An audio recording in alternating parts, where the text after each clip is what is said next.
సబ్బాష్ shalom and good morning everyone. అందరూ విశ్రాంతి దినమున తీరికగా ఉన్నారు కదా. నిన్న సాయంకాలము మంచి మెసేజ్ విన్నారు, ఈ ఉదయకాలం కూడా మరి సిద్ధపడుతున్నారు ప్రార్థనలకు. అందరూ యూట్యూబ్లో చూస్తున్నారు.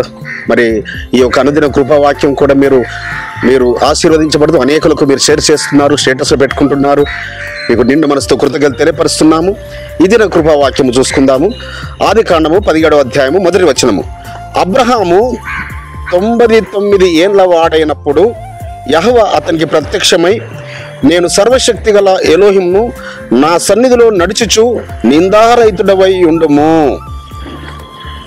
అబ్రహాము గారిని పరలోకపు తండ్రి ఏ వయసులో 99వ ఏటలో ఆ పరమ తండ్రి దర్శించి, అనగా ఆయన విశ్వాసములో ఒక్కొక్క మెట్టుని ఎదిగి ఉన్నతమైన తీరాలకు చేరుకున్న తర్వాత పరలోకపు తండ్రి అతని యందు నమ్మకం ఉంచాడు. అయ్యా అబ్రహాము, ఇంతకాలం నువ్వు ఏ విధంగా అయితే నిందారహితంగా ఉన్నావో, నిర్దోషిగా ఉన్నావో, పరిశుద్ధంగా ఉన్నావో, పవిత్రంగా ఉన్నావో, ఇక నుంచి కూడా నువ్వు అదే విధంగా నిందారహితంగా, నిర్దోషిగా, పవిత్రంగా ఉండాలని ఆయనతో ఒక నిబంధన చేస్తున్నాడు.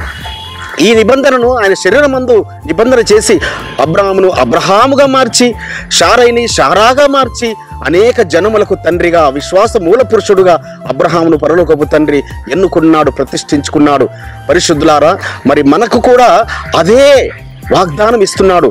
మనము కూడా ఆయన విశ్వాసమందు మనము అబ్రహాం గారి యొక్క అడుగుజాడల్లో నడిచి యాషోమెస్సే నామందు విశ్వాసం ఉంచి నమ్మి మనము బాప్తిసం ద్వారా మనము ఆయన యొక్క సంతానం అవుతున్నాము. చూడండి, మనము కూడా నిందారహితముగా, కొన్నిసార్లు మనకు నిందలు రావచ్చు, అయినా నీ నిర్దోషత్వాన్ని నువ్వు వదిలిపెట్టద్దు, నీ పవిత్రతను వదిలిపెట్టద్దు, నీ యథార్థతను వదిలిపెట్టద్దు. అబ్రహాం గారికి ఎన్ని శ్రమలు వచ్చినా తన యొక్క నిర్దోషత్వాన్ని కాపాడుకుంటూ వచ్చాడు.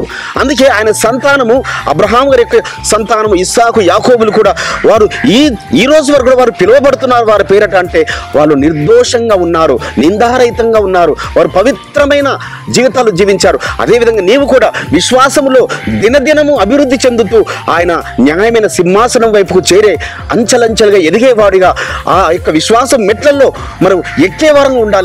అందుకే అపోస్తలుడైన పౌలు గారు అంటుంటారు రోమపత్రికలో 4వ అధ్యాయంలో, అబ్రహాం గారి గట ఆయన నీతిమంతునికి గుర్తుగా ఈ యొక్క సున్నతి నిబంధన ఆయనతో చేశాడట పరమ తండ్రి, నీ గుర్తుగా. కాబట్టి నీ ఎడల నా ఎడల కూడా ఆయన ఏ ప్రణాళిక కలిగి ఉన్నాడు. అవును, మనల్ని ముద్రించి మనల్ని ఆయన పిల్లలుగా, అవును వీరు నా కుమారుడు, నా కుమార్తె అని పరలోకపు తండ్రి చెప్పే విధంగా మన జీవితంలో ఉన్నప్పుడు డెఫినెట్గా మనము కూడా పరలోక తీరాలకు చేరుతాము. అట్టి కృప పరమ తండ్రి మనకు అందరికీ అనుగ్రహించును గాక. ప్రార్థన చేసుకుందాం. పరిశుద్ధుడైన తండ్రి, అబ్రహాం, ఇస్సాకు, యాకోబులు, ఎలోహిం, అబ్రహాం గారికి విశ్వాసంలో మూల పురుషుడుగా నిందారహితంగా, నిర్దోషంగా, పవిత్రంగా జీవించమని ఏ విధంగా సెలవిచ్చారో, నజరుడైన యాషోమెస్సే రక్తంలో కడగబడిన నీ పిల్లలమైన మేము కూడా నిందారహితంగా, నిర్దోషంగా జీవించినప్పుడు ఆ పరలోకపు తీరాలకు మీరు చేర్చుకొని వారు ఉన్నారని స్తోత్రములు చెల్లిస్తూ నజరుడైన యాషోమెస్సే నామమును స్తుతించి ప్రార్థించి వేడుకుంటున్నాం పరమ తండ్రి, ఆమేన్.